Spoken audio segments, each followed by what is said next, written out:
What's poppin', guys? Guard Champion here, and today we're going to be talking about one of the best girls, MITSURI Kanroji, the love Hashira. As per usual, we're going to be doing a Funko review on both variations of the pop, and then do a character breakdown. To clarify, we're going to be discussing all that you need to know going into the Infinity Castle arc. So no spoilers.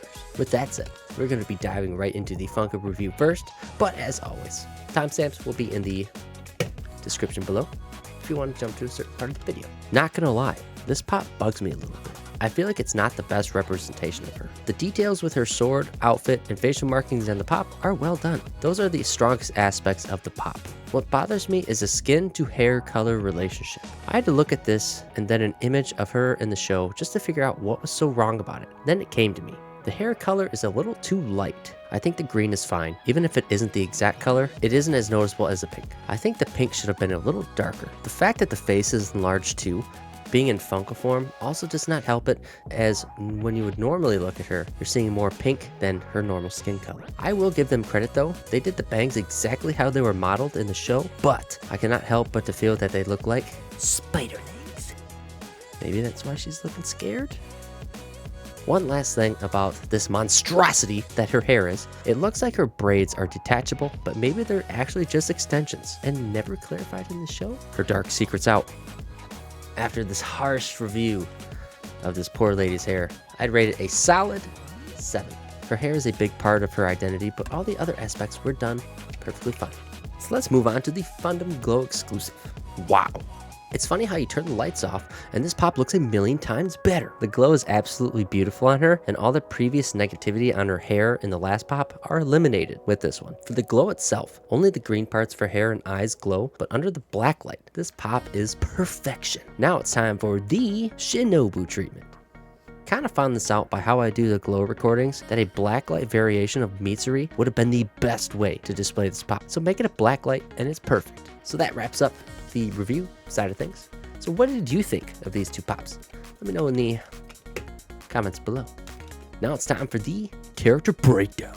I love breathing. Not quite sure how this works, but its creator is none other than MITSURI Kanroji. Her desire for love drives her in many ways, which makes sense as the power of love can really influence one to do things they normally would not. But for MITSURI, it wasn't always for a positive outcome. After her first marriage prospect dumped this fine young lady for not having normal hair color, this upset her enough to where she dyed her hair black, hiding her true self. But this wasn't the only thing she started hiding. Her raw strength. Her body has 8 times the muscle density for a normal human. We are first shown this as she is only a child and takes on a sumo wrestler in an arm wrestling contest and wins. Speaking of arm wrestling, she places herself at a 4-way tie for 3rd among the other Hashira, 2 of which we've already covered, Giyu and Sanemi. Not only did she hide her strength, her true hair color, but she also suppressed her very large appetite. Believe it or not, her appetite is what caused her hair to change color. She ate 170 Sakura mochis a day for 8 months straight. Okay, hold up.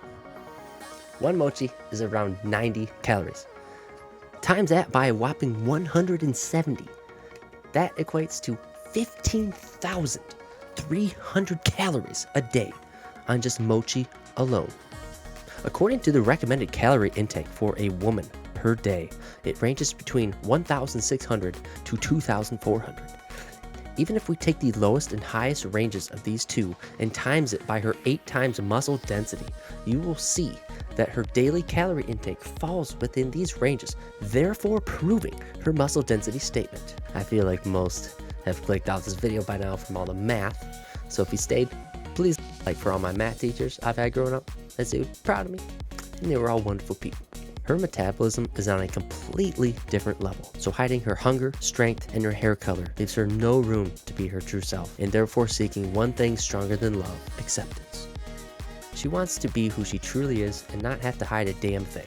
I strongly believe that she joined the Demon Slayer Corps for a more underlying reason than to find a husband, but to be accepted for who she was. Everyone has a desire to belong, to fit in. In that time period, people did not have all these crazy different hair colors, and men and women had different roles in society.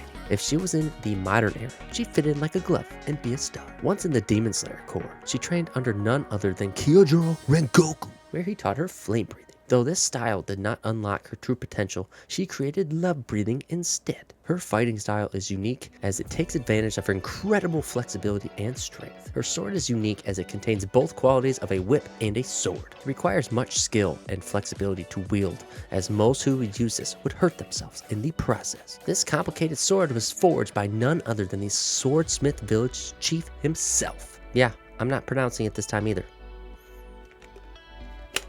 Let's discuss love breathing a bit. Love breathing has 6 forms. I'll cover each of them here briefly. Burst form. Shivers of burst love. The user dashes and hits the target in multiple areas with 1 slash. Second form. Love pangs. The user takes a long winding swing that cuts the target at multiple angles. Third form. Cat love shower. They leap in the air and slashes multiple times in quick succession. Fourth form. Heart-pounding love press. The viewer of this video clicks the subscribe button if they like this content, and drop a like if this video made an impression on you. Fun fact, fourth form of love breathing was never used or mentioned, so its origins are a mystery. Fifth form, swaying love wild claw. The user creates a tornado of rapid slashes while in midair doing a somersault. Sixth form, cat-legged winds of love. The user fully extends their sword to perform an arching slash, just to retract it and do it once more. This is done in quick succession to form a layer of slashes. If you haven't noticed, these names are derived from both love and cats. She loves cats as she had one in her childhood past. She also likes to talk to Guillaume about them as he is also a cat lover himself. We get to see her love breathing in full effect in the Swordsmith Village arc, and it was lovely. Terrible dad joke, I know. This arc was crazy in so many ways, but we got a lot of info and backstory for her in this season. She is her usual cute self while spending time with Tanjiro and Nezuko. It is in this instance where we get to see a strong bond grow between her and Nezuko. Oh, and we also get to see her naked. Yeah, I'm not showing that image, for I'm afraid of getting taken off the platform. This is the only instance of fan service we get in the show, and I'm glad. I used to like that time I got reincarnated as a slime until they started doing all that fan service crap. This show is about slaying demons. Not that fan service junk. Anyways, we get to see her put love breathing in action as she comes to help aid the struggle at the Swordsmith Village. She beautifully displays her fighting style and fillets a giant monster fish with ease. Even the giant one attacking the chief of the village. Where we get to see her true skill is her battle against Zohakutin, the hatred emotion of Huntengu, upper rank 4. This is the strongest of the forms. She is shown saving Tanjiro and the others from Zohakutin's grasp and then charges the upper rank demon. After a direct hit from his powerful sound attack, he is left astonished as she has survived the attack and realizes that she's not normal. She clenched her muscles just before the attack and was able to withstand it. After being saved by Tanjiro, Nezuko, and Genya, she is motivated by their compliments and says that she'll take on this motherfucker while they eradicate the main body. Sorry for the language. I was just getting really into it. Anyways, who would have guessed Tanjiro saying that she was the key to their success as she is the most skilled would motivate her enough to obtain a Demon Slayer mark. Like, holy shit, this has not been done in hundreds of years.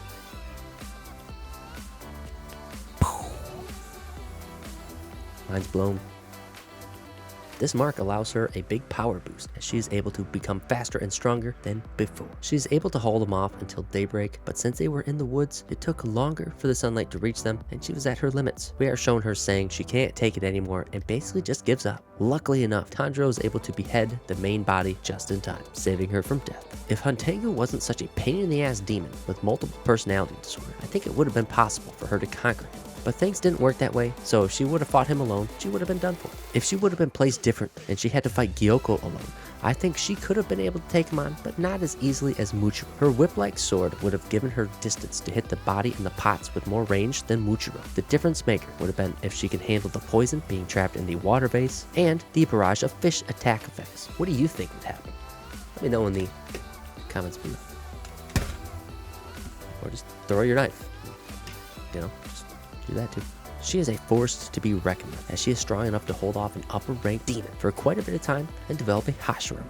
So let's transition our way off the battlefield and talk about her personality and relations within the core. She is almost like a comic relief within the show. It is subtly shown during the Tanjiro and Nezuko court case when we are first introduced to her, as she is basically just drooling over every male in the garden in some way, shape, or form. Some might not think it's funny, but it's funny to me to look back at, and it breaks the tension among all the others since everyone was always so serious. Her funniest display of this is when she was asked about how she obtained the mark.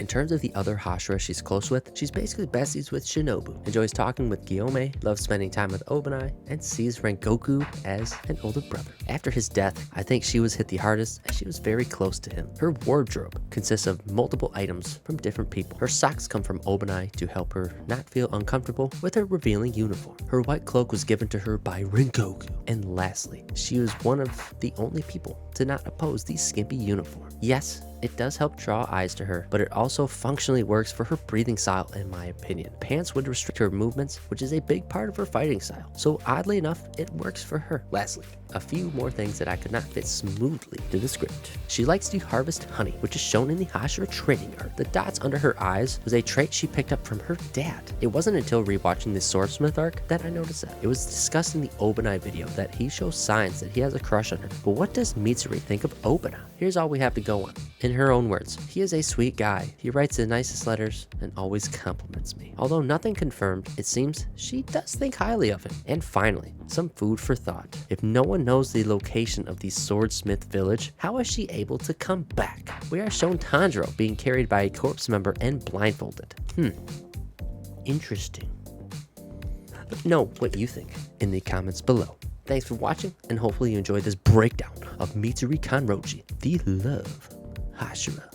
Here's a video YouTube thinks you'll like for my channel, and the rest of the Hashira playlist if you have not seen the others already. Have a wonderful day.